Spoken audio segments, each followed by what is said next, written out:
Hi everybody, welcome to our special Swampcast Recruiting Edition. I'm Robbie Andrew with the Gainesville Sun and Gatorsports.com. With me is Zach Albaverdi, our recruiting guru and expert who's been busy on the job for not the last month, but the last year and a half probably, because it never ends. But you look at 27 commitments, Zach, there's still work to be done. Who's left on the board? How do you see it playing out the last 3 weeks here? Well, like you said, they have 27 commits. There's room for 3 more right now if they don't have any more transfers.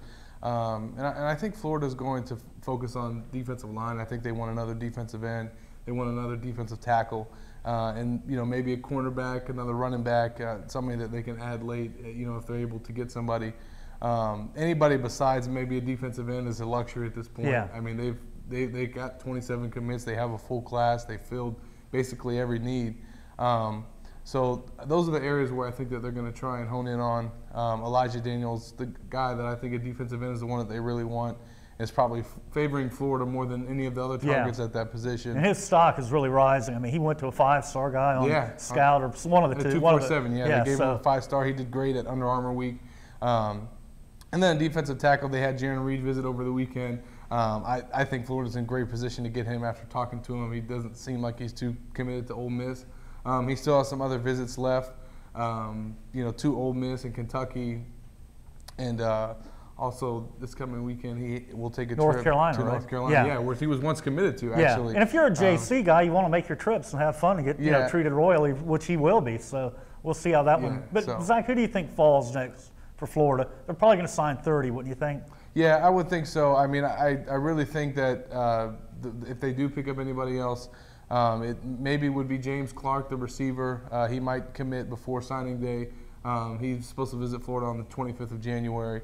And then you also have Jannard Boswick, another defensive tackle that's going to visit on February 1st, along with Elijah Daniels. So I think if they do get any more additions to this class, it's probably going to be closer to signing day, which we all know how that drama goes. Well, last year it was like whiff day signing day kind of stuff. Yeah, they went 0 for 8 with the guys that they were hoping. I mean, they flipped Dante Fowler, which was huge. So, but those are kind of the guys. And like I said, Alex Collins, the running back, Jalen Ramsey, Mackenzie Alexander, the cornerbacks, they're still kind of in the picture for those. It's kind of hard to see what those guys are going to do because they still have visits left.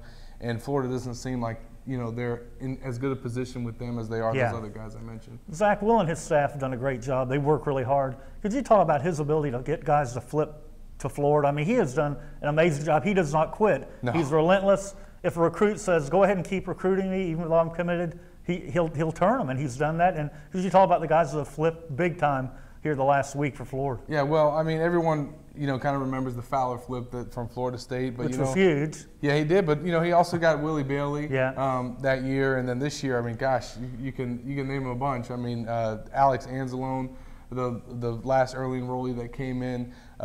Jared Davis, the one that flipped from Auburn. Let's see who else. DeMarcus Robinson. DeMarcus Robinson. Well, flip-flopped and flip-flopped again. But yeah, he was all over the place. And the other linebacker from Virginia, Matt Rowland, another early enrollee. I mean, they're still trying to get Jalen Ramsey, who's committed to USC.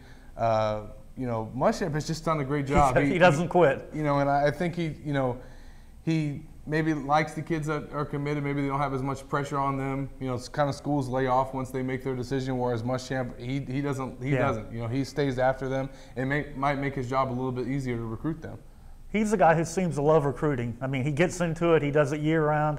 It's unbelievable. And Zach, the latest guy that he flipped, Anzalone, how big is he for Florida? It's a position of need with Johnny leaving early. He apparently tore it up at the one All-American game. Yeah. Talk about how important that was to get him to flip. It was huge. I mean, they already had 4 linebackers committed, but he's a guy, being an early enrollee, that's going to be able to come in right away. He's going to contribute at that position. I'm sure he'll be in the rotation at the very least. And like you said, he's an All-American. He's got a bunch of skills. I mean, he can play on offense or defense. I think that he's going to, start off at linebacker. But with, losing Bostic and Jelani Jenkins early to the draft, they needed him. They needed guys that can come in and, maybe make an Antonio Morrison type of impact. You also have Daniel McMillan, who I think is going to be a special player. Everybody keeps saying that. Here's the guy, look out, he's going to play early. He's in early, too. So yeah, he's that's an early enrollee. As well as Matt Rowland. He tore his ACL, but he told me at Under Armour that he thinks that he's going to be able to play in the fall. And then also the other early enrollees that they have, I think Florida can expect big things from them. You know, Kelvin Taylor and DeMarcus Robinson are the ones that jump out at the skill positions. And then along the offensive line of scrimmage, rather, you know, they got Tyler Moore coming in, they got Darius Cummings, and also Joey Ivy out of Dade City Pasco. So, you know, all those guys I think are going to have a chance to contribute, and they're all, you know, filling positions of need for Florida, which is huge for Muschamp. Yeah, you mentioned Taylor and Robinson. How different were they? I mean, Taylor committed 2 years ago, was it?